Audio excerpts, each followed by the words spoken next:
Livro Reforma Íntima sem Martírio. Espírito Hermance Dufour. Médium Vanderlei Oliveira. Capítulo 1. Dores do martírio. Não consiste a virtude em assumirdes severo e lúgubre aspecto, em repelirdes os prazeres que as vossas condições humanas vos permitem. Não imagineis, portanto, que para viverdes em comunicação constante conosco, para viverdes sobre as vistas do Senhor, seja preciso vos silicieis e cobrais de cinzas. Um Espírito Protetor, Bordeaux, 1863. O Evangelho segundo o Espiritismo, capítulo 17, item 10. No capítulo do crescimento espiritual, torna-se essencial distinguir o que são as dores do crescimento e as dores do martírio. Não existe reforma íntima sem sofrer, mas martírio é uma forma de autopunição, são penitências psicológicas que nos impomos, como se com isso estivéssemos melhorando.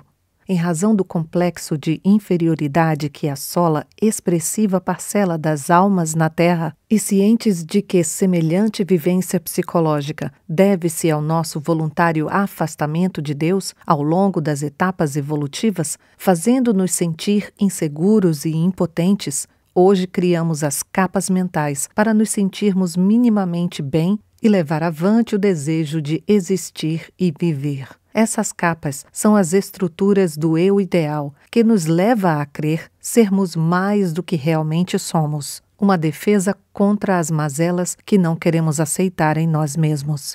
A melhoria íntima autêntica ocorre pelo processo de conscientização e não pelas dores decorrentes de cobranças e conflitos interiores que instalam circuitos fechados e pane na vida mental. Sem dúvida, todos sofremos para crescer. Martírio, no entanto, é excesso que nasce da incapacidade de gerir com equilíbrio o mundo emotivo, assumindo proporções e facetas diversificadas conforme o temperamento e as necessidades de cada qual. Não o confundamos também com sacrifício, ato que ocasiona dores intensas com o objetivo de alcançar alguma meta ou superar alguma dificuldade. O que define a condição psíquica de martirizar-se é o fato de se crer no desenvolvimento de qualidades que de fato não estão sendo trabalhadas na intimidade. São as dores impostas a nós mesmos pelas atitudes de desamor quando acreditamos no eu ideal e negamos ou fugimos do eu real. Quase sempre as dores do martírio decorrem de não querermos experimentar as dores do crescimento. Um exemplo típico é quando somos convocados a examinar certa imperfeição apontada por alguém e entre a dor da autoavaliação e a dor da negação, preferimos a segunda, a qual integra a lista das dores excesso. Dentre as formas autopunitivas mais comuns, destacamos que a maneira pela qual reagimos a nossos erros tem sido um canal de acesso a infinitas dimensões expiatórias. Muitos corações transformam o erro e a insatisfação em suas experiências em quedas lamentáveis e irrecuperáveis, quando a escola da vida é um gesto de sabedoria e complacência, convidando-nos sempre a reerguer e começar perante todos os insucessos do caminho. Quando digo assim, não posso mais falhar, será mais difícil a conquista de si. Dessa forma, começamos a conhecer os grandes inimigos do auto-amor no nosso íntimo. Um deles é o perfeccionismo, uma das fontes de martírio que costuma dizimar a energia de muitos aprendizes da espiritualização.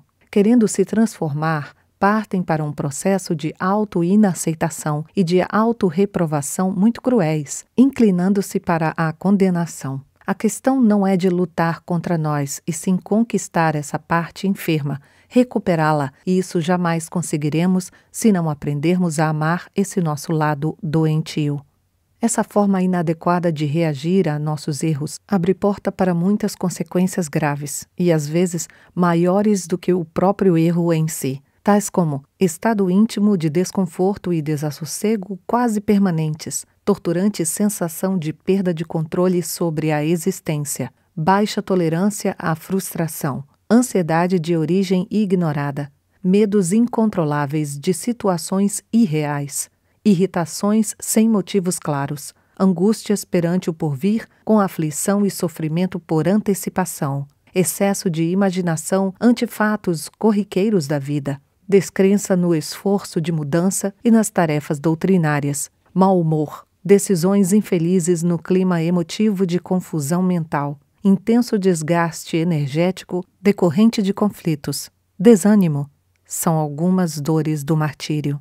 Quando permanece prolongadamente, esses estados psicológicos configuram uma autoobsessão que pode atingir o campo do vampirismo e de ilimitadas doenças. Poder-se-ia indagar a origem mais profunda de tantas lutas e teríamos que vagar por um leque de alternativas tão amplo quanto são as individualidades. Todavia, para nossos propósitos desse momento, convém-nos refletir sobre uma das mais pertinentes atitudes que tem levado os discípulos espíritas aos sofrimentos voluntários com seu processo de interiorização. Sejamos claros e sem subterfúgios para o nosso bem.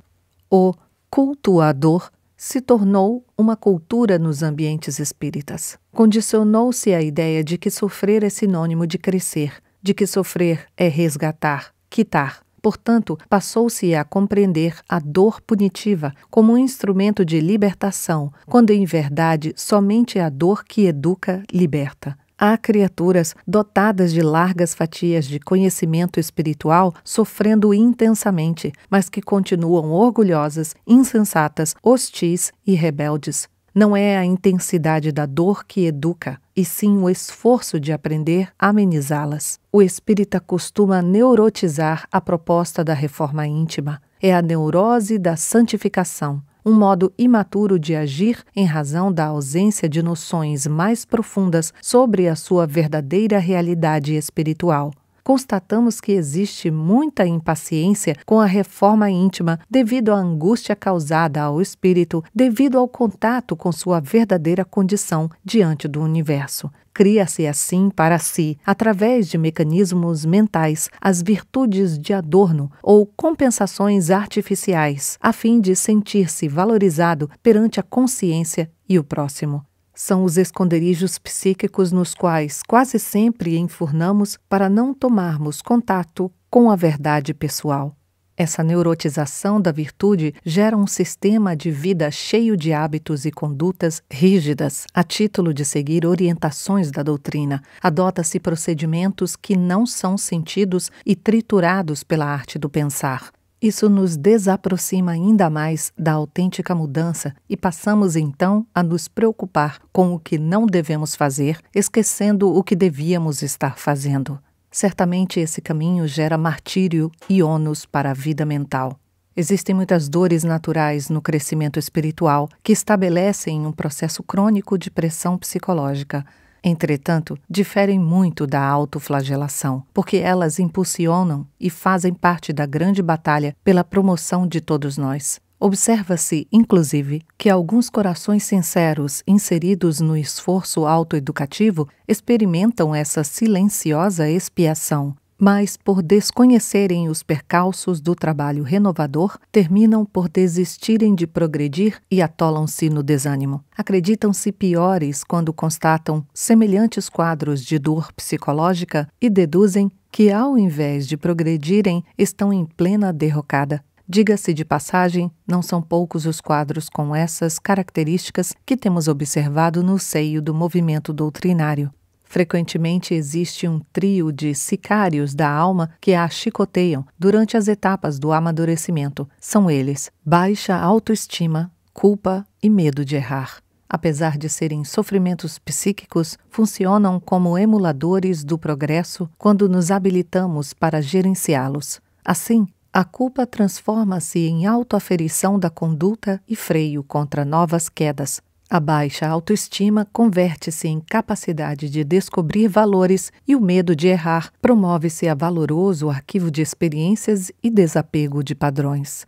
Face ao exposto, indaguemos sobre quais seriam as medidas que deveriam ser implementadas nos núcleos educativos do Espiritismo em favor da melhor compreensão dos roteiros de transformação interior. Aprofundemos debates entre dirigentes sobre quais iniciativas poderiam ser facilitadas aos novéis trabalhadores em favor de um aprendizado sem os torturantes conflitos originados da crueldade aplicada a nós mesmos quando não somos criativos o bastante para lidar com nossa sombra e tombamos em martírios inúteis. Reforma íntima deve ser considerada como melhoria de nós mesmos, e não há anulação de uma parte de nós considerada ruim. Uma proposta de aperfeiçoamento gradativo, cujo objetivo maior é a nossa felicidade. Quem está na reforma interior tem um referencial fundamental para se autoanalisar ao longo da caminhada educativa, um termômetro das almas que se aprimoram. Inevitavelmente, quem se renova alcança a maior conquista das pessoas livres e felizes, o prazer de viver.